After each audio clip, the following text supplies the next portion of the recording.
We're going to talk for a minute right now to André-Michel Schub, who was the gold medalist in the 6th Van Clyburn International Piano Competition in 1981. And welcome, André. Thank you. How are you this afternoon?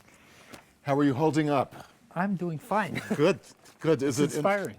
It's inspiring. Yeah. You know, almost everybody has said. It's really inspiring. What do you get the greatest inspiration from being here? That people love music as I do and put themselves out the way they do. And they really do, don't they? It's amazing, and nothing's held back. Right, and I wonder how they have time to practice. You know, these busy careers, and you know. That shows true love. When do you do your practicing? You're a busy guy. I'm a morning person, so I try to practice in the morning, and no matter what else is in my day. Is that right? I try to. Is it like an everyday sort of thing? It must be ingrained in you by now. It's like brushing your teeth. You have to do it. You do. You brush your teeth. You go to the piano, right? If you don't practice, there's that old saying: one day you notice, 2 days the critics notice, 3 days the public notices. But there's truth to it. You have to stay in your top shape.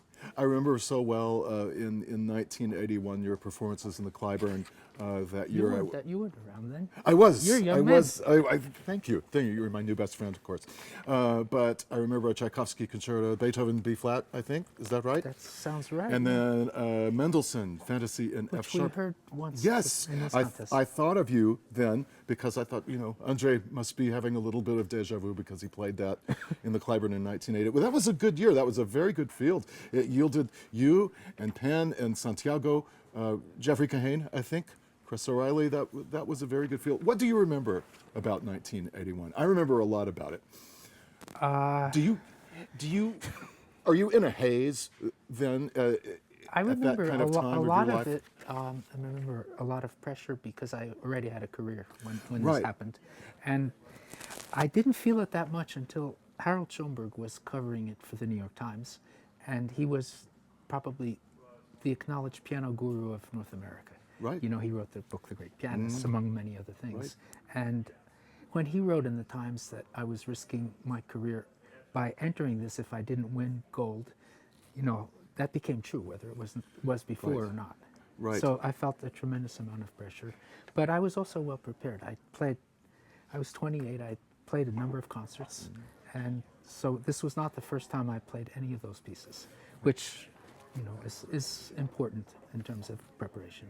What do you try to do, though? How is it possible, or is it even possible, to insulate yourself from comments like that? You know, from things like Harold Schoenberg is writing in the paper, boy, he really is taking a risk by entering this competition, because that became the sort of received wisdom. You're absolutely right.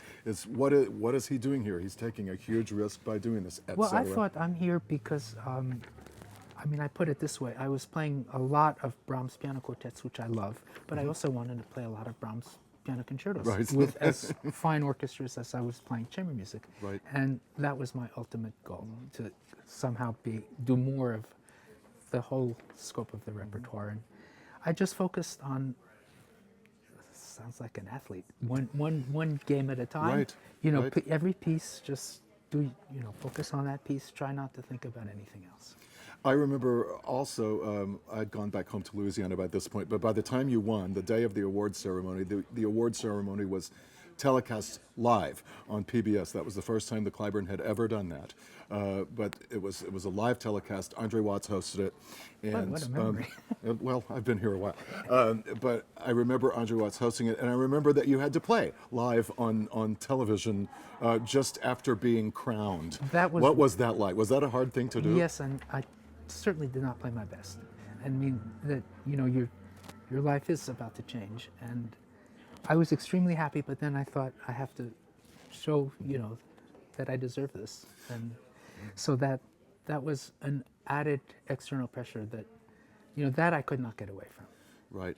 You know, I've said this a couple of times in this webcast, this time that everyone, while Van was still alive, everyone expected to see him at all the competition events. And while, you know, he certainly couldn't make it to every session of competition events, I think what so few people realized is that when Van was at the competition, he was sort of suffering with the contestants. He was one of the only people in the audience who understood what that was like, what that pressure was like, and especially once one reaches the finals or once one is crowned the winner, what that pressure is like. It's So interesting, few people. in my round, yes, Van was around, and I did very fortunately get to spend a good deal of most precious time with him, because when I was young, I remember a Widmung that he played that just stood out among the very small handful of performances that were from an upstairs somewhere, Right. not even on this planet. And we've heard a lot of Widmung in this competition. I wonder if some are playing it sort of in tribute or as a hat tip to Van. Maybe. I mean, a lot of the contestants are playing some of his core repertoire. Right, I've noticed that.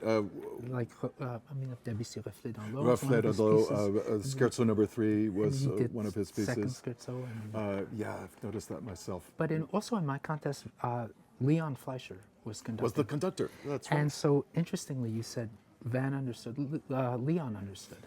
And, Right. you know, he gave me a very, very encouraging talk after. Right, before you're focusing. Now you were a product, among other things, of the Curtis Institute of Music, where you studied with Rudolf Serkin for several years. What was that like? My teacher also studied with Who was your teacher? Stephen DeGroot. Oh, yeah, we were You were there at the same contemporaries. time, Yes, probably. and we were good friends. And Stephen, just to digress, was one of the most amazing sight readers I've ever encountered. One time I was learning Rock 3, and he was not playing it. He had not played it, and he started playing my part, the solo part, almost as well as if he. And I said, Stephen, this isn't fair. I've worked on this for a year. And I mean, but Stephen was amazing. But anyway, He could also solfege faster than anyone I had ever seen. It was sickening, actually, his sight reading and solfeging. What was Serkin like as a teacher? as with demanding as he was on himself. The highest standard, and I would say of all the tremendous musicians I've worked with and met, he towers above, just because of his integrity and focus on the music and the composer's intentions, and working as hard as you need to, and it's never good enough. Right, right. Just the standard, it's never good enough.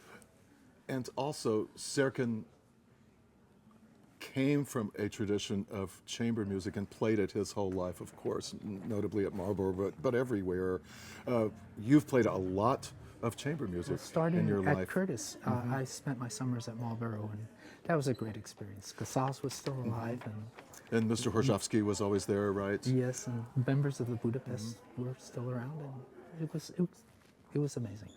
So, now your life now, you're still active as a I play concert concerts, performer? and I teach, I was fortunate, of course, Rudolf Serkin, and I did some playing for George Bolet, and just the traditions. I feel, and it's important to pass that on. Those are two very different traditions, Totally of course, different. Rudolf Serkin and George Bolet. But not all that different in terms of integrity. But They were both committed to a very high ideal there. Yeah. So, what do you think is an ideal mix for you? Solo recitals, a little solo, a little with orchestra, a lot of chamber music, or just do you take what comes? It has changed as my life has changed. Right after Clyburn, the more concertos, the better. And now I like to play the pieces I love, and if I can in concert, great. And so, but it's not quite necessary, to travel around the world. Right, you did that. Well, some people Got love to to do do it. it all their lives. It's different for everybody. Right. And what about teaching? You've been teaching at the Manhattan School now for some years. How many students do you have there? Next year I'll have 13. That's a lot. That's a lot of students. Do you try to do them all on 2 days a week or 3 days a week? It depends on the schedule.